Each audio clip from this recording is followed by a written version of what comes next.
Ngasigi tuan tuan phone khiba pau si singamati social media dagi lokal pa pau singa update pijari ahanbada moroi ba pau kuki amasung naga anima ki mioi tara mari ngarang ahing thadora khare thadok khiba singda kuki singi di nupa amasung nupi yauri adubu naga gi di nupi ngaktani thadorak taba naga nupa taruk ki pibam marai bak tambang amdri thadorak triba naga taruk thadorak naba lengak na thabak lokal kadabani haina khanoi thot khon na phongdokre Petrol amasung diesel gi mamal lupa ahum gi changda henget kre CNG gi mamal su henget kre thau gi mamal hengalakpada left party singna yaninda ba phongdokre Manipur gi irang tijinda ba sem khiba Commission of Inquiry report pikhalakna bagi matam thatharuk sangdokre Assam gi Manipuri YouTuber Ambeti nauna phongdokhiba wapam puning thogatpo oina Rambai Tengol na UMO gi mafamda wapam khara thamlakli India da BJP na lengak pairak padagi NEET exam gi question paper leak oikiba anoba natre haina popular na phongdorakli ngarang ahing singjamai songtham lekai da bom pokai bagi thodokta mioi ama sire NEET UG lisingane kuntaru ki exam lak leba June kunmathoi da amuk hanna pangthoklagani lauthokre Assam da law kaina biometric data collection toramba Mizoram macha ani fare July amadagi Manipur da special incentive revision pangthoklagani Lebak asigi anoba income tax act lisingane kunmanga gi matangda miyamda khanghanba mathau tai hairakli India gi jahaz ama samudra da lukre Joy Shankar na Iran gi foreign minister unaduna West Asia gi matangda khanakre Lanmai thabada chenaba sing tha taruk jail da thamba amadi lupa lising tara fine toba yai Angalwadi worker amadi helper lognabagi exam gi fal haidok tringaida nauna worker amadi helper lognaba amuka hana notification thokre Manipur gi mafam tarukta helicopter service lairagani Professor Ganga Prasad MU gi Vice Chancellor oina hablakiba AIMS na hakjinna lawi harakli Adomna hojik yengberiba channel asi Kanglei Pauthang YouTube channel ni channel asida iramdam amadi mapalamgi maru oiba pausingi update taba amadi yengba phangbigani channel asina pau upload tawrakpa matamda adomgi device ta notification uba phangbinaba amadi channel asibu pungning thogatbiba oina sungsoi soidana subscribe tawbiduna bell icon nambiu haijabaga loinana hojik pausing amuk sandongna pijari Kangpokpi district ki Kotjim amasung Kotland anigi marakta ambush tawduna thadok church ki leader ahum hatkiba numita kuki militant singna phajin kiba naga micham singi manungda mioi tara mari thadora kibaga loinana nagana phajin kiba kuki singi manungdagi mioi tara mari su thadora khre thadorak taba ataigi mafam khangdri nagagi maikeida singda dam manak ireng liangmai village amasung senapati da phajin duna thamluba kuki nupi amasung nupa punna mioi tara mari thadora khre kuki gi maikeidagi su leilon Wi-Fi amadi saparmaina area da phajinduna thamluba naga micham nupi taranithoi amasung angang ani puna mioi taramari thadorakre adubu leilon Wi-Fi khulda phajinduna thamkiba konsa khulgi nupa taruk amadi hawjik makhoi gi maramda chapchana khangba ngamdri ireng liangmai khulda phajinduna thamlubi nupi amana phongdorakpada makhoi gi makhut tungda punsinbaga loinana mamitsu khumjinduna thamki makhatana sing amasung umang sing phauduna makhoi bu puki aikhoi chak chabusu mit phi kisilaga aduma Sai adumakpu makoina aikhoibu phuba chaibena singbadi amata tawkhide haina phongdokli atopa paugi likhun amagi matung inna kukina phajinduna thamluba pikliba angang ama yauna punna nagagi nupi taranithoi ngarang ahing nongyaida thadorokpaga loinana makoi taranithoi Kangpokpi district ki manung chanba molnom kuki khulda nongyai matung pung ama rom tabada thamlambani madugi matung Manipur police amsung central force ki personnel singna puraktuna ayuk pung manga rom tabada district adumaki makhan village da tek takaidana yorokpa ngamkhibani nupi taranithoi aduga punna konsa khuldagi phaminnakiba nupa tarukti hawjik phawba thadorak tabaga loinana mafam khangdana lairi makoi taruki punsi karamba pibamda leiramgadage haiba mipaiba naga miyamda lainari thadораkiba naga nupi taranithoi asina makoibu phajinduna thamlingai awabasing lithokpada leihoriba nupa taruki punsi kari oiramgadage haibagi akiba ama leibadagi chapchaba wafamsing phongdou yakhide nupi taranithoi asina Makhan village da changjapam logduna leiriba mafam maduda paumi sing chatuna makoibu unaki adumakpu thodok adugi matangda Makoidagi marik chumba wafam amata phangba ngamkhide adumapu matau karamna makoibu thamlakhibano haibagi wafamdi phongdorakhi amoromda kuki singna naga nupi taranithoi thadorakpa aduga mari lainana Foothill Naga Coordinating Committee FNCC gi convener NG Akiyuna Paumisinda Pongtorokpada Kodjin amasung Kotlenda Thokiba Thodoki Matung Kuki militant singna Konsa Kolgi Micham Miam Pajindura Thamliba Asi Maram Chade Atuba Matamda Thadurakadabani Micham Miam Pajilaga Thambagi Wahan Thok Karino Housing Mapum Kangdana Pajinduna Thamliba Naga Puruki Nupataruk Atuba Matamda Miyobagi Minungsi Yengaga Thadurakadabani Joint Tribe Council amasung FNCC nasu Pajin Kiba Miyosing Take the Kaidana Pung Tarani Thogi Manungda Thadurok Naba Kanganba Laikrabani Masida Sunatana UNC nasu Ngarang Numidang Waram Pung Taruk Paubugi Manungda Pajin Kiba Nagagi Miyosing Thadurok Naba Matam Tharaga Lairibani Housing Mapum Kangdana Pajil Laga Lairiba Miyoy Taruk Thadurok Taba Tarabadi Maduda Thorapa Afafata Pumbagi Daita Aikoina Pubungam Loy Lema Kongda Indian Army Laina Kuki militant singna Micham Miam Pajin Bamatamda Karisu Togdana Laithokliba Asi Pende Housing Kuki militant singna Pajinduna Tamliba Naga Micham Taruk Asi Ana Yaroklabadi Maduda Thorapa Afafatagi Texak Pumba Kuki militant Amadi Manipur Lengangna Pujagadabani Haina NG Akiyuna Akan Mawapam Pongdokli Nakan Amaromdana Kuki Jo Village Volunteer Sada Hillsna Naga CSO Singda Pajinduna Thamba Kuki Sing Thadok Naba Abil Tokre Manipur Lengangna Tharakpa Chirol Amada Administration Security Force Public Leader Amadi CSO Singna Kanna Honabadagi Nakal Animakta Pajin Kiba Singi Manungda Miyoy Taramari Thadok Nakre Haibaga Lunana Thadok Tana Ladiba Singsu Atubu Matamda Thadok Naba Lokut Payaba Tabak Lokatli Hari Lengak Amadi Security Force na Santi Puruknaba Amadi Thoroktanaba Pamdaba Todok Sing Toktanaba Ladiba Miyosing Amadi Pajin Kiba Miyosing Thadorok Naba Lokatpa Yaba Tabak Singda Miyam Nasu Mateng Pangbiyu Haina Apil Tauri Ay ko ne janggal da na sarga ka bu na ku khale aduga amuk makada samudro makada lai bu na amuk singa amuk khale awa mathata akoi di asi phi se ai di mit pun ne ai di mit si ta pullaga adum purga sale asi punbi raga sa sa ba phau ba Hangdok bide. Bubudi budi ko. Bubudi supu budi kri sutas tau bide. Ado bom mit pun bide. Mit pun laga mathak ta kai makha da ko mit. Nasale ko. Sing da jangal da pui ba ko. Oi. Sabian dira ko elun ko. Khut pun ma ko. Katik la nan to pa na translate kam kale budi si ko. ka Ni ahum oira. Tai budi. Yam na di pun bide. So she's saying that they've been blind.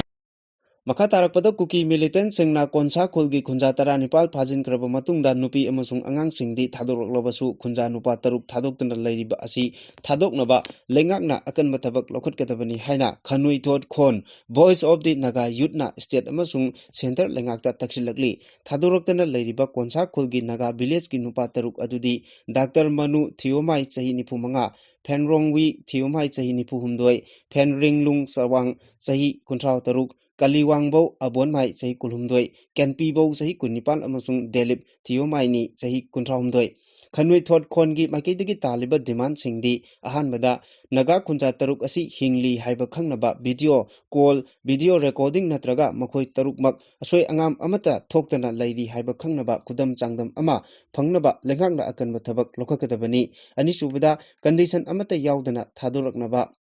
Lairiba Naga Kunja Tarukmak Kudakta Thadokadabani Kulai Paiba Singi Mugnabada Micham Miam Kulai Oina Sijinaroidabani Ahum Subada Kari Maramgi Micham Phajilebano Haibagi Maram Khangtokpaga Loinana Chenaba Sing Phaduna Cherak Pigadabani Mari Subada Suspension of Operation Group Ki Kem Sing Micham Miam Phajinduna Thamnaba Station Onthok Loidabani Kudakta Su Agreement Lengakna Chanahaloidabani Manga Suba Amati Aroiba Demand Oina Konsa Khulgi Khunja Sing Amadi Nagagi Khulsing Akan Mangak Chenbagi Tabak Lokakadabani Kangpokpi Amadi Chanapati Corridor da Makatana Mi Phaba Punba Taudanaba Matik Chaba Security Force deploy Togodabani Haina State Amati Center Langakta Demand Taurakli Lebak asigi mapam pumnamakta petrol amasung diesel gi maman liter amada lupa ahum gi changda hengat khre anoba hengalaba mamal asi ngarang ayugdagi lebak pumbada chanaba hokre manipur gi oina hana petrol liter amada lupa mariputra mapan paisa kun piramba adu lupa chamaga ani paisa kunipan yaure hana diesel liter da lupa marifu manga paisa kulhumdoi dagi haujingna marifunipan paisa Taramapal Yaukre extra premium petrol liter da lupa chamaga taruk paisa nipal pirambadagi haujingna lupa chamaga mapan paisa kunmathoi amasung extra diesel na liter da lupa mariputara paisa kuntra tret pirambadagi lupa mariputara humdoi paisa kunipal yaure petrol amasung diesel gi maman hengalakpada left party na yamna kanna condemn tokre thau gi maman wangkhalaklabani na potchai gi mamal su wangkhalaklagani amasung masigi chaitheng lebak asigi lairaba miyam da phangani hairi street of hormers ta athingma thamkhibana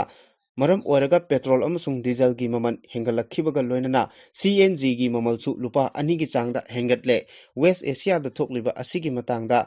Public Oil Refiner ahum Indian Oil Corporation IOC Bharat Petroleum Corporation Limited BPCL amasung Hindustan Petroleum Corporation Limited HPCL na kubna khanaraba tungda tangai fadana petrol diesel amasung CNG gi mamal asi hengatnaba warep lawrakpani West Asia da thokliba wathok asina maram oiraga malemda chungdoktriba thau gi mamal angakpa phangna wangkhatlakhi lan holdringai gi mamangda India na chungdoktriba thau barrel amada dollar humpu mapan gi changda lairambani adubu lan hokraba tungdadi barrel amada dollar chamaga taramari gi changda laiduna lakhi malengi oina chungdoktriba thaugi maman hengalakpaga loinana currency rate ta aka akum laibana maram oiraga lebak asida tangai fadana thaugi maman hengalakpani hairi English ngani kulumdoi gi me ahumdagi haurakhiba Manipur gi ethnic violence achibu proof taunaba central government na semkiba commission of inquiry gi report pikalaknaba tha taruk amaga amu changdokibaga loinana inquiry report asi chahi asigi November 10 phawbagi manungda pikalaknaba khangalakre hiram asigi mari lainana ngarang official oina thokiba notification amagi matung inna hanagi supreme court ki justice Balbir Singh Chauhan na luchingba member ahumna sahaba panel asina athuba matamda natraga chahi asigi November 10 phawbagi manungda irang asigi matangda commission asina tijiliba report sing pikhalaknaba khanghalli irang asigi proof taunabagi commission of inquiry asi lisingani kulumdoi gi June marida center na semkhibani irang asi thokraba tungda miyoi chani humpu sikre miyoi lising kaya gi yumkai mai thaduna amangata thokibadagi relief camp singda saidangpham launaduna hojik leiri masigi sumathakta maitei amasung kuki singi marakta khaibung tanaduna leiri inquiry panel asi haurakpada Guwahati High Court ki hanagi Chief Justice Ajay Lambana Lucingduna Chatharambani Adubu Mahangna Sahi Asigi February 19 da resign Tokibadagi Justice Chauhan charge pumba puduna Lakibani Center na ngarang thokiba notification asina no Pikhalakadaba report matam sangdukiba asi mangarak subani matam gi oina center na commission da lisingani kunmari gi September amasung December 15 gi May amasung December thada notice thoktuna commission na pikhalakadaba matam thaduna lakibani ngarang thokiba notification asigi mamangda thokiba notification adugi matung innadi commission na pikhalakadaba report asi chatliba tha asigi kunda pikhalaknaba khangankiba laikhrabani official oiba terms and represents ki matung inna commission asina irang asi state asiki law and order ngakpada mari lenaba authority sing natraga individual singi aswaiba laikibra haibana singba yengsinbaga loinana irang thoklaba matung administrative amasung security measurement ta makata na violence thoktanaba kari thabak sing paikhatli haibadu yengsinba amasung iranga mari lenana community singi organization singna pisilakiba complaint sing kopna yengsinba sing asini Assam ki maitei YouTuber Amboti Nauna social media da thadorokpa video amabu pukning thogatpu oina Arambai Tengolna UMO da wafam khara thamlakli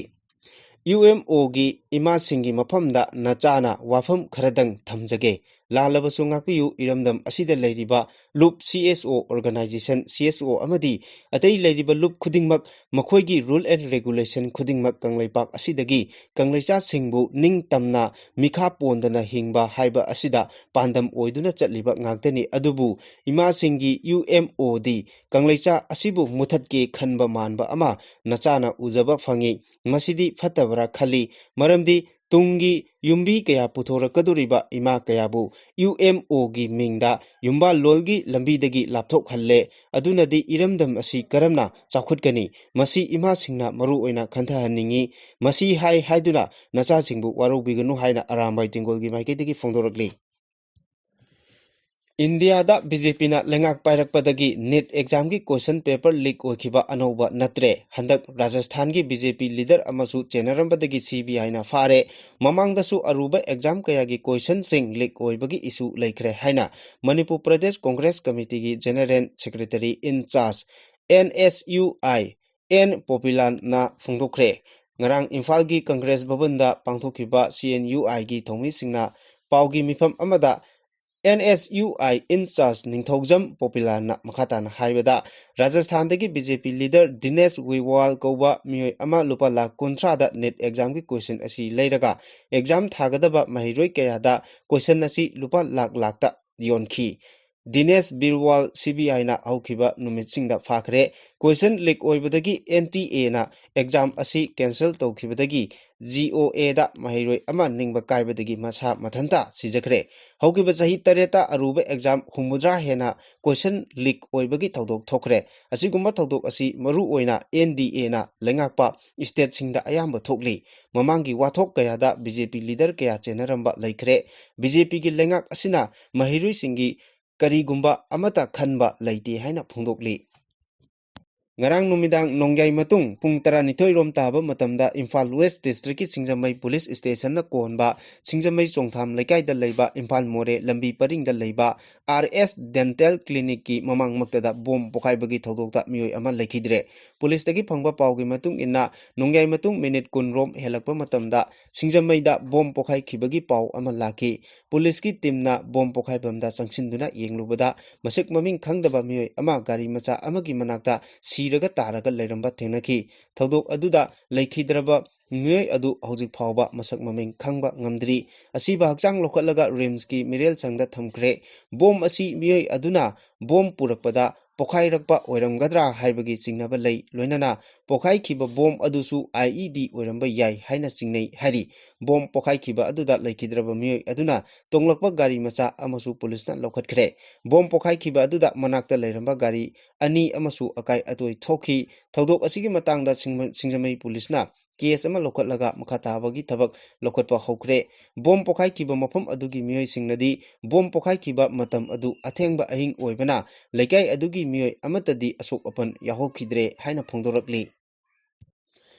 NEET UG lisingani kuntaru ki exam lakliba June thagi kunmathoi da amuk ana pangthoklagani haina National Testing Agency NTA na lauthokre social media da thagalakpa warol amada agency asina candidate amasung makhoi gi mama mapa singna NTA gi official channel khaktamak yengnaba appeal tawrakli madugi mamang da chatliba tha asigi ahumda pangthokkiba NEET exam adu paper leak oire haibadagi kakthakhibaga loinana CBI na thiba humbagi tabak chathari nongna pangthokadoriba exam asigi damak sem sariba khudingma Education Minister Dhamendra Pradhan gi mayumda ngarang numidang pangthokkiba awangba thaki mifam amana kupna yengsinki mifam aduda Higher Education gi Secretary School Education gi Secretary sing National Testing Agency gi Director General CBSE gi Chairperson amadi Kendra Vidyalay Sangstan amasung Navodaya Vidyala Samiti gi Commissioner sing yauna makok thongba official singsu saruk yaduna meeting pangthokki Assam ki Kasar district ta law na yadaba mawngda kanglon kaina biometric data collection camp pangthoklamba Mizoram gi mioi ani Assam police na phare thodok asigi matangda additional SP Rajat Pal na haikibada pharwa mioi ani adudi Bhan Lan Rensana sahi 39 amasung Raiman Bhatha Choja sahi 39 kawi makoi ani asina haukiba tha khara Silchar da leibaga loinana chayol asigi anganba saruktagi Marriage Hall amada official recognition amasung biometric registration gi drive asi chatharambani mioi ani asina local youth chani romdagi fecal impansion amasung biometric details sing collection tawbagi thabak asi chathaki camp aduda charuk yakhiba singna phongdokbagi matung innadi hairiba thabak asi American multinational company singa mari leinana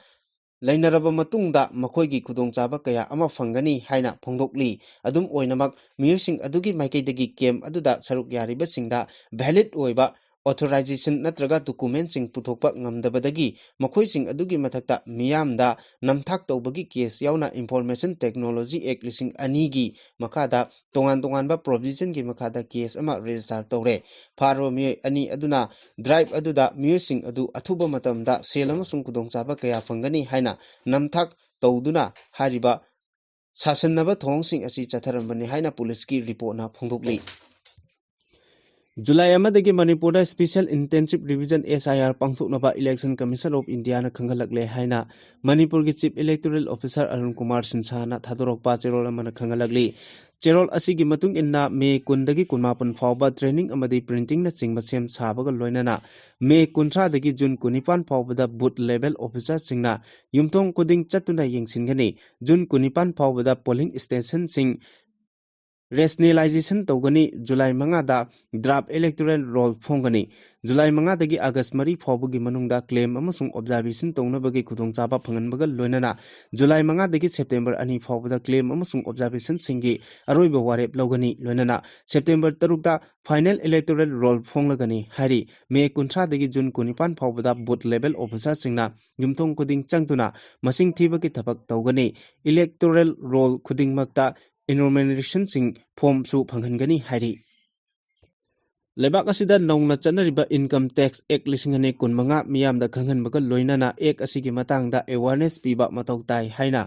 Joint Commissioner Income Tax PS Thamrai Kanna phondokre MG Avenue da leiba Sky Rural Banquet Hall da Joint Commissioner of Income Tax Range Imphal Chillaga Policy Reform and Responsible Action for Mission Brexit Bharat PRARBH Singani Kuntaruki Matangda Pangthokiba Awareness Program da Mathaki Wapamasi Joint Commissioner PS Thamrai Kanna Phondokibani Mahana Makha Taraduna Income Tax Act Lisingani Kunmanga Miyam the Kangan Bagat Lunana PRARBH Lisingani Kuntaruk Lamdam Asigi Oina Su Pangthokpani PRARBH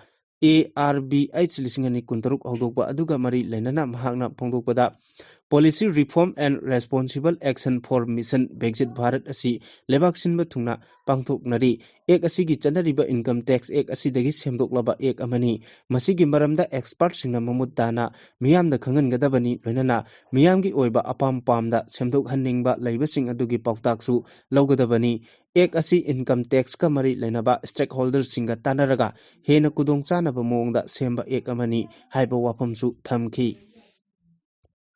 Oman Manakta missile drone attack chatharakraba tungda India ki pochai hondok honjin tawba jahaz ama samudrada lukhre thong adubu akanba mongda yaningda phongdokladuna Ministry of External Affairs na hai misam miyamna sizinaba pochai hondok honjin tawba jahaz ta attack chatharakabigi thong adu malemgi mafam khudingmakna khwaidagi kanba mongda kandem tawpham thui Oman Manakta lukhraba jahaz adu Haji Ali haina mingthonba jahaz ni haina Ministry of Ports, Shipping and Waterways na phongdoragli thodo dugi matangda ministry ki additional secretary Mukesh Mangal na hai India ki jahaz adu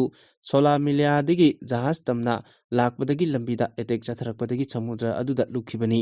jahaz aduda tongkhiba crew member 13 mak Oman ki Coast Guard na rescue tawba ngamhore February 19 da US amasung Israel na Iran da attack chathaduna West Asia da charangnaba pibam ama thorakpagi matung inna India da pochai hondok honjin tawba jahaz da attack adu chatharakpa handakisina ani subani New Delhi da pangthokpa British Foreign Minister gi nakoinana External Affairs Minister H. Joysankar na ngarang ayuk Iran gi Foreign Minister Abbas Arabsi ga unaduna West Asia da oirakliba pibam asigi matangda khanan nainakre Social media da thagalakpa warol amada Joysankar na hai lalgi jaitheng nanglabasu Iran gi Foreign Minister Bridge Summit da saruk yaribasi pungning thogot ningai ni mamangda Prime Minister Narendra Modi na Iran gi Foreign Minister unaduna lebak ani gi mari phagadhanabagi matangda wari sanaba laikhrabani BRICS Foreign Minister meeting da wangang kibada Iran gi Foreign Minister hai America na malemgi mafam kudingmakta chatharakliba thong asi thingnaba atei atopa lambi sing amata oina punsinba matam oire US na haiba khaktamak tawgadabani haibagi thong ama chatharakliba si thingnaba malemgi lebak pumnamakna khusamnagadabani May 13-15 phawba pangthokwa British meeting da saruk yakhiba atei atopa lebak singki miyut singna West Asia da thokliba lalasi levanabagi apama sing phongdoknaki Lamai thabada chenaba miyosing Indian Forest Act Section Kuntaruki Makhada Tha Taruk Jail da thamba amasung sel oina lupa lising tara fine tawbada natana mai chakpada mangkhiba singi mamal singhanba yai haina District Forest Officer DFO Chandel Dr. N Munal Maiteina phongdokre wafamasi DFO Chandel na Sinduna Forest Fire Protection and Management ki makhada nomaki oiba lanmai chakpadagi kannaba training program pangthokpada loinana Ram Rising and Accelerating MSME Performance ki makhada ecotourism ga mari lenaba district asida pangthokiba training tarukta saruk yakhiba miyoi chahum yankai da certificate yanthokpa amasung International Day of Biodiversity ga mari lenana pangthokiba lai yekba changdamnabagi thoromda makok mathang taraklaba sing mana yanthokpagi ꯊꯧꯔꯝꯗ ꯐꯣꯡꯗꯣꯛꯈꯤꯕꯅꯤ ꯃꯍꯥꯛꯅ ꯃꯈꯥ ꯇꯥꯅ ꯍꯥꯏ ꯌꯥꯝꯈ꯭ꯔꯕ ꯆꯥꯟꯗꯦꯜꯒꯤ square kilometre 1930 ꯔꯣꯝꯒꯤ ꯐꯣꯔꯦꯁꯠꯀꯤ ꯂꯝꯕꯨ staff 10 ꯔꯣꯝ ꯑꯁꯤꯅ ꯉꯥꯛ ꯁꯦꯟꯕ ꯑꯣꯏꯊꯣꯛꯂꯣꯏ ꯃꯔꯝ ꯑꯗꯨꯅ ꯃꯤꯌꯥꯝꯒꯤ ꯃꯇꯦꯡ ꯌꯥꯎꯗꯅ ꯐꯣꯔꯦꯁꯠ ꯗꯤꯄꯥꯔꯠꯃꯦꯟꯠꯅ ꯊꯕꯛ ꯑꯃꯠꯇ ꯄꯥꯡꯊꯣꯛꯄ ꯉꯝꯂꯣꯏ ꯍꯥꯏꯈꯤ Social Welfare Department na Angalwadi Worker Helper Lounabagi exam haidokdringai nauna amuk notification toktuna worker amadi helper lounabagi thawong chathariba thawong asina Social Welfare Department asi politics ta changsinduna awat apa saduna department asibu mahangadabagi chingnaba leire haina exam yaukhraba kayana phongdoknarakli haukiba chahi lisingani 15 ki November 15 da department asigi deputy commissioner Imphal West District Mayang Lambam Rajkumar Singh na khuyek piduna notification ama thoktuna Angalwadi worker 32 amadi helper 73 logani haiduna writers state tawduna exam da lamsang praja higher secondary school da chahi adugi December 13 da pangthoki adubu ngasi phawba exam gi phal lautoktuna leiri hairi talak asida handak nauna May 9 da Social Welfare Department gi director na nauna oiriba Sheikh Abdul Hakim na khuyek piduna notification ama thorakli notification adugi matung ina Angalwadi worker 483 aduga helper na 2,200 logani haina exam amadi interview matam leptuna process chathaba hauki adubu hanagi phawba exam haidoktana leiraga nauna amuk worker amadi helper logani haibasi tabada miyamda chamamnaba ama pokhalle miyamna chingnariba asi department asina sengdokpiyu loinana laingaki mapi mapa oiriba chief minister nasu midyeng changbiyu hairakli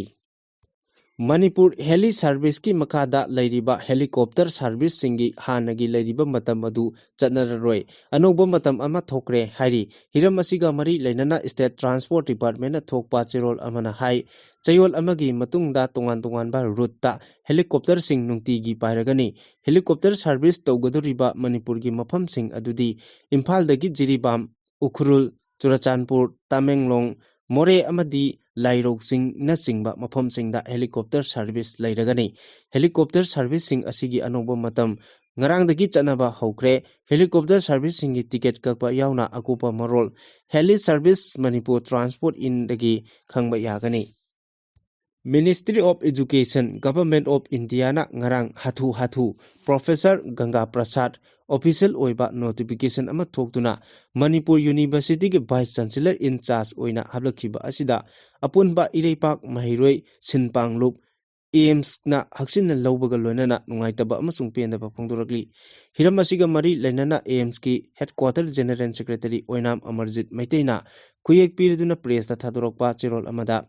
Professor Sangha Prasad na Department of Commerce amasung University asi President of India gi approval ga loinana Ministry of Education Government of India na Manipur University ki Vice Chancellor oina hablakhiba asi Manipur University Act 2005 gi makhada frame tawkhiba Manipur University status piriba status 2(6) provision asigi taiwanabani provision asigi matung inna Manipur University ki regular Vice Chancellor gi pham asi hanglabadi University asigi professor Vice Chancellor natraga University asigi senior most oriba professor na in charge oina puangadabani haina mayek sengna yauri adubu Manipur asida professor Vice Chancellor leitri maram asina statutory framework ama amasung democratic academic principle singi matung inna Manipur University asi senior most oiriba professor VC in charge ki phamasi pahengadabani haina su phongdoki